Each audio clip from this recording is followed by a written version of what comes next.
Now, creating patterns in Illustrator is actually very easy and very, very fun, so let's give that a try.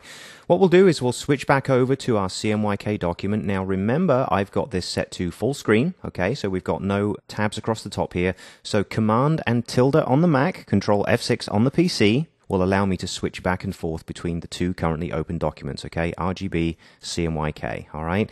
Go ahead and choose whichever way you prefer to go back and forth between your documents. So we are going back to our CMYK file, and what we're going to do is focus down here on our flyer in the lower right-hand side. Now, the black background that's on the left here, let's go ahead and unlock our backdrop color and select that. Given the sort of grid effect we have on the right and the fact that this is, a cycling-based design, it would be kind of cool if we had a pattern in the background here, maybe like a carbon fiber weave or something. So what we can do is generate patterns and show you how we can update them and change them and really apply them with the maximum power we have. So what we'll do, we don't need that selected, we'll come over to our tools and we're going to go ahead and choose the ellipse tool, all right? And anywhere down here in a blank area, we're just going to shift-click and draw a perfect circle. Doesn't matter what size you make it at this point. Go back to the main selection tool when you're done. Then we can come over to either our colors and mix a new color, or if you like, we may as well go down to our swatches and choose red, okay? Just want something that really stands out at this point. Now, to make a swatch pattern that will use basically polka dots like this, it's a lot easier than you think. You simply take your object, drag it straight into your swatches panel, and you'll see brand new pattern swatch 1 has been created.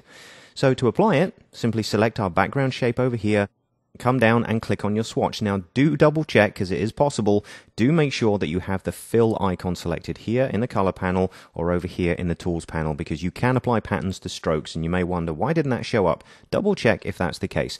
But you can see that simply by creating one object and dropping it in here and adding a swatch, it's been applied. And in fact, if I go to my transparent backdrop, you can see that because there were no colored elements around the outside of this, the same effect applies here. The pattern is completely transparent through, which means you could lay this over a photograph or other elements. It's very easy to mix and match.